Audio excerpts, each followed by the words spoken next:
are welcome subjects of funk to this brand new Let's Funking play, and it is Draconian Wars, which has just come out on Steam. An indie game it would seem, and here's the intro movie. So while we watch these outdated CGI graphics, I shall crack open a can of Guinness. Yes!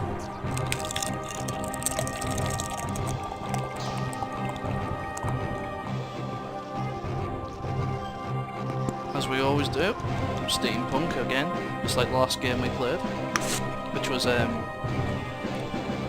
brand new out Airship Dragoon, which is also, well, brand new out, so if you want to take a gander at that, feel free to do so. Teenage Mutant Ninja Turtles. Those Draconian Wars have just begun. Very snazzy.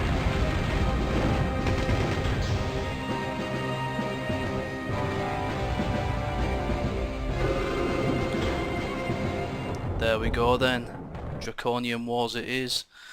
So, where shall we start? Choose your avatar. And it looks like a certain number of avatars are off limits for now, so let's just choose the best of a bad bunch or a mediocre bunch.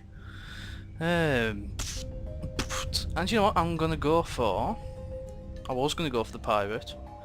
Let's go for this guy with the binoculars. Okay, and select the faction you wish to start playing with. So these are the Draconian armies, are based on brute force.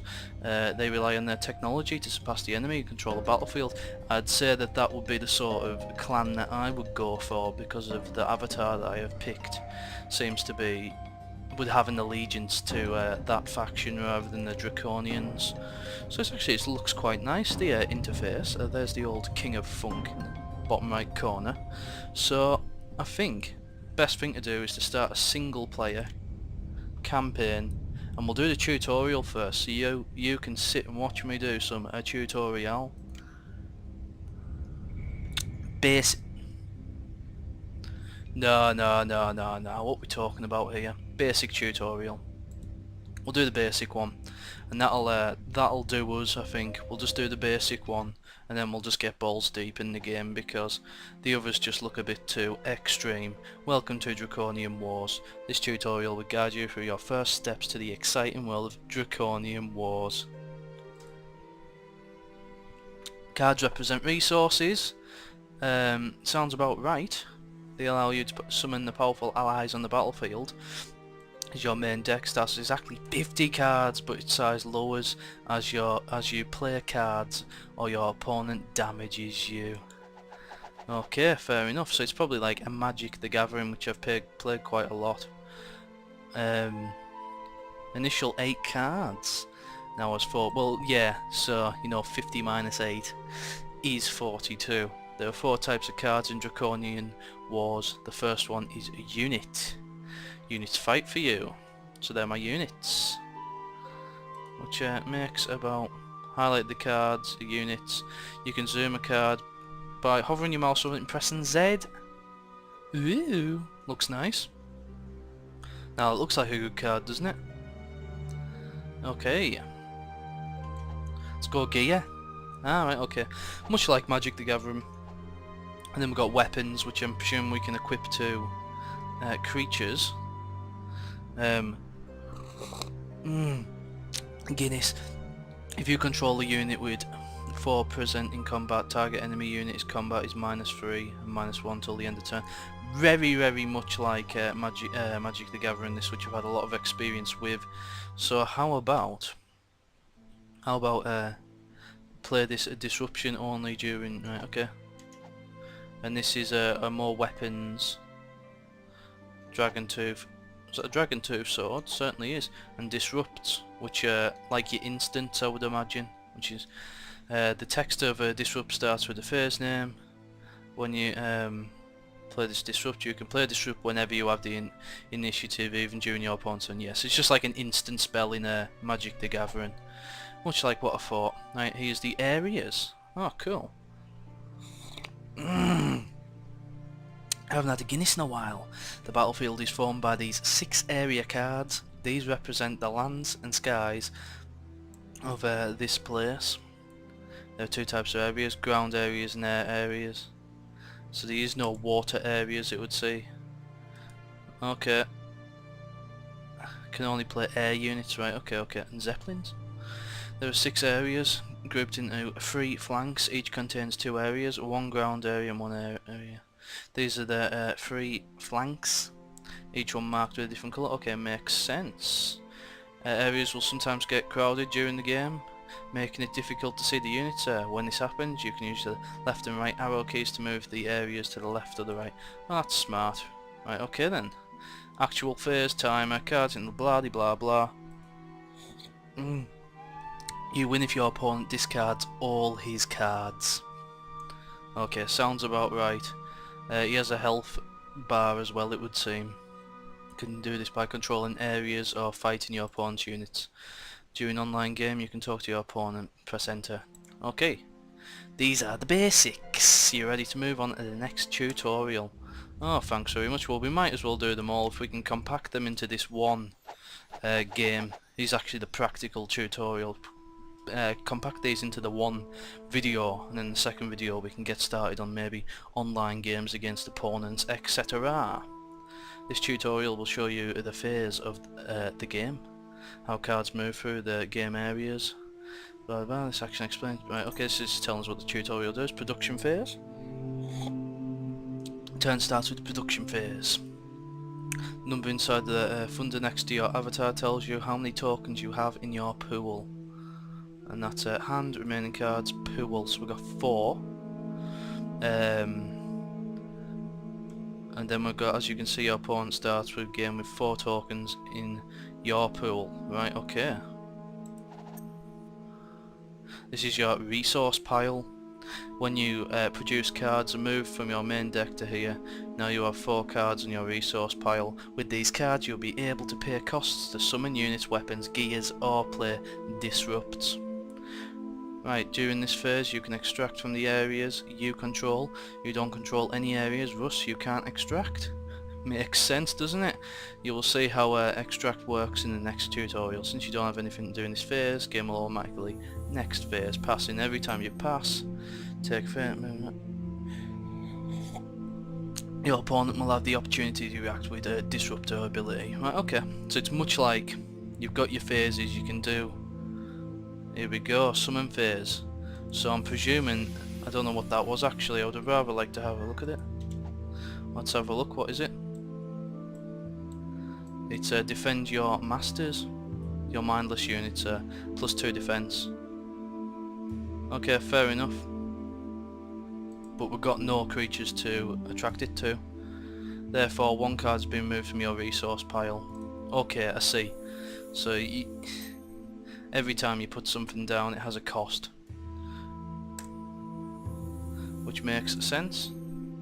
Move phase. During this phase you can move your units from one area to another. So we want to be sparing with how much we spend, because obviously if we're not sparing then we'll end up drawing all our cards for the resource pile. You can discard up to 1 card from your hand to add to a token in your pool. Right, okay then, let's pick one. How do we do this, by the way? Plus, if you can now produce up to 4 per turn, after you add a token to your pool you'll be able to produce up to 5 every following turn. Okay. Let's add a token to your pool. Left click on a card in your hand to discard it. Well, we've got 2 of them, so we might as well. Some cards allow you to produce more than tokens. Right, discard pile. You've discarded 1 card to add 1 token to your pool. I want to get rid of that, by the way, and I can. To inspect the discard pile of a player, zoom on top card of the discard pile of a player. Right, so that would be mine. That's mine. And he hasn't discarded one yet unless I get to look at it. Right, left click on your resource pile to draw 1 card. Thank you very much, sir. End of turn. End of tutorial. Well, that seemed pretty easy, didn't it? It's a bit annoying though. I mean, I know I have to learn all this stuff, but I know I have to learn all this stuff, but it is a bit of a piss take. Show you how to summon units and how they... Right, this is now we're going to get down to business. We've already summoned some units on the table to make the tutorial easier and more agile. Summon air units. You can summon units during your phase. So this one's an air one.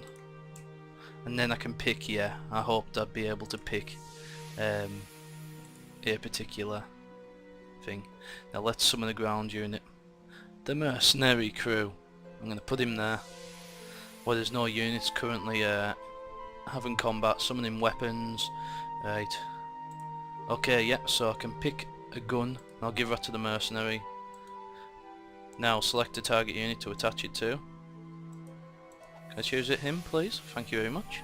I'm presuming that'll put his... if I press Z on that, we can have a Uganda. Oh, but... Right, okay. Move your unit through the air and past ground areas. Ground units can move to different ground areas to empty air units with capacity on the same flank. Some units have transport. When you move a unit with transport, you can choose up to one friendly unit in the same area. When the unit with transport moves, the other unit will move along for free. Let's practice unit move. Move your units around until you spend all your cards on your resource pile.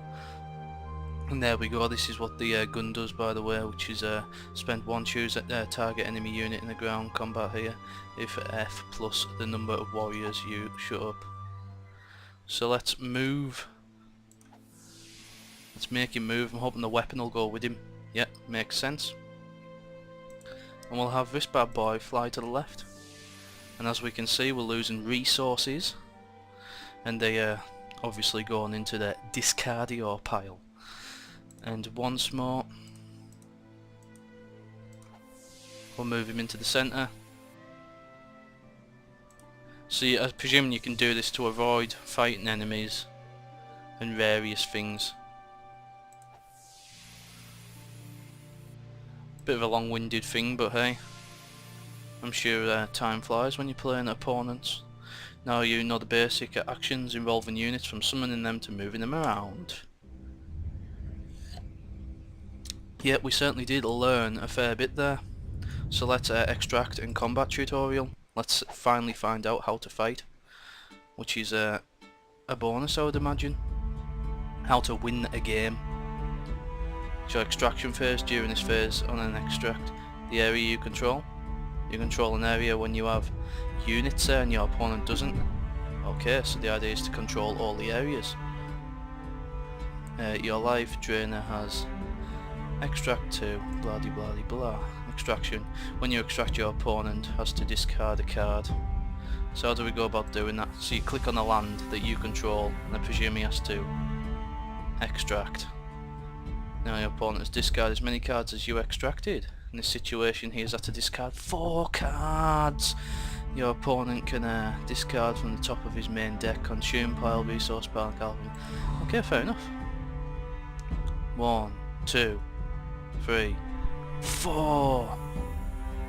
Because I control the main piles. Now in the combat phase, during this phase, you may initiate a combat at each area where you and your opponent control units.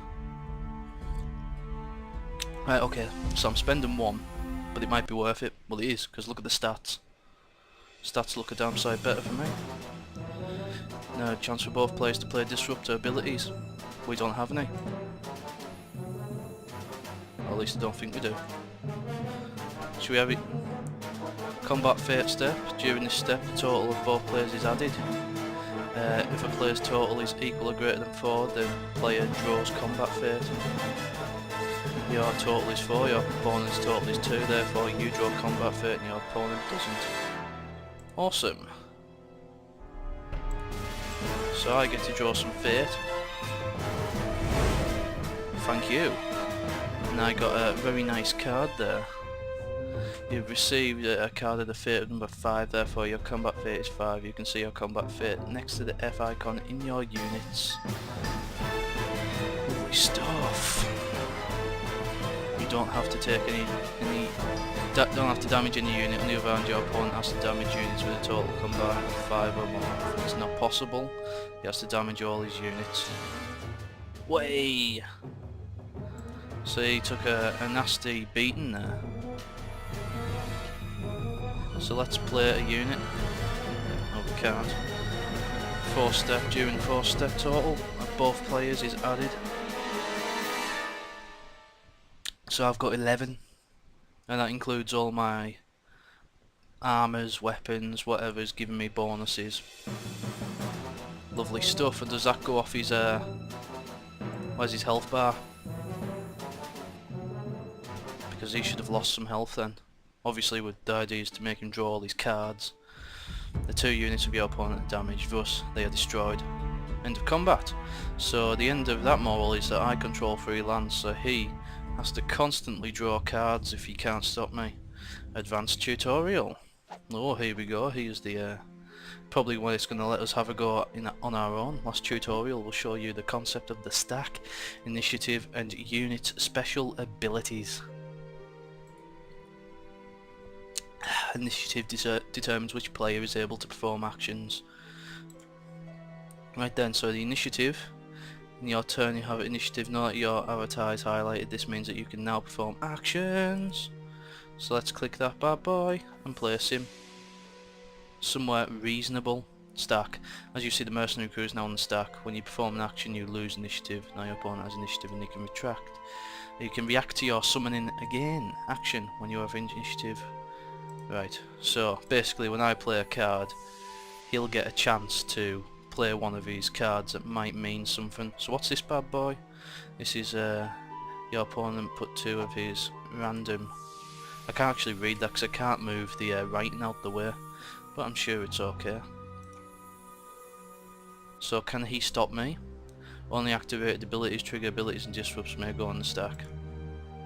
Okay, units, weapons and whatnot. See how an active ability looks like. Zoom in there. Hey, mining automaton. See text this ability which fares next. Comes the effects of the ability. After that comes the right. Okay, spend 1. Target enemy unit in the ground combat here. -2 until the end of turn. So it's a good instant because if we're going to do some attacking, like I'm presuming we're going to discard. Oh, here we go. Well, we'll put him there. What does he do again? After this unit enters play, you may recover a card. Ooh, that's nice. So there we go, click on the auto... Right, so now he's played it, I can recover a card, I presume. And there we go.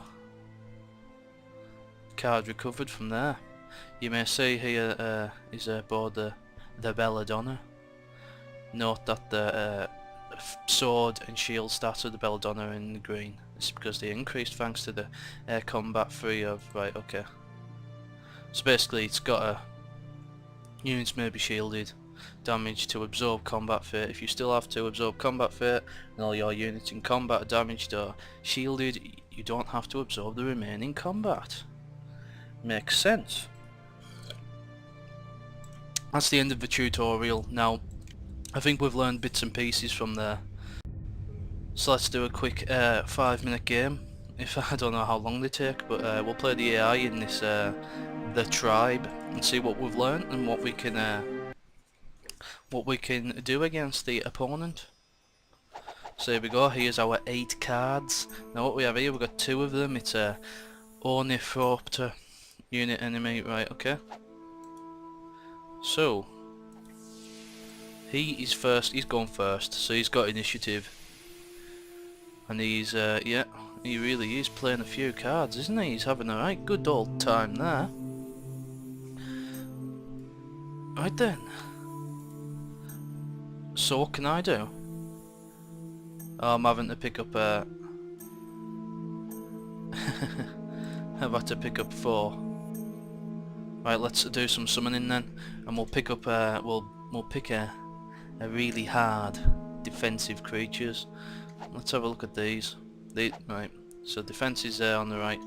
So we want some defensive creatures. He's got some as well. His highest one is +3 attack. Ooh, what the monk! Can't play that because that's going to require 8 cards. But what we can do is, I suppose we could...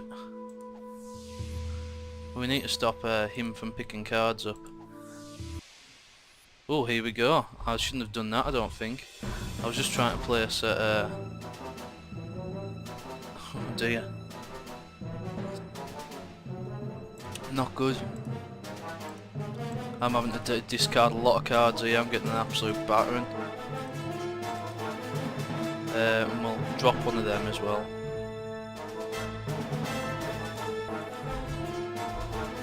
Have I got to discard 8 cards? What the fuck? Well, this is this is really bad news for me, isn't it? I think I've won this game because the AI has broken down on me. Well, you know what? Fair enough. I don't mind, unless I'm missing something. Anyway, we've learnt a lot here, and I think there's a lot more to be learnt by doing practical experience than there is doing concede game. The fuck? I'm gonna have to, aren't I? Because it's just stopped completely, unless I'm missing something here. No. This is a major issue that they might have to sort out. Unless I'm missing something and I look like a tit. But anyhow, I think this will be better in the multiplayer arena. So thanks for watching, guys. This could be a winner, this. Just like, is it Hearthstone? That's a classic. Could be a winner just like Hearthstone. But let's just see. I'm going to concede the game. I lose apparently. Ah well. How's about those apples? Yeah, look at that, I beat him when their card's destroyed. Better than nothing. Congratulations, you have won these cards. I like it when you can unlock stuff. It's always a bonus in games. Anyhow, thanks for watching, guys. I'll catch you later.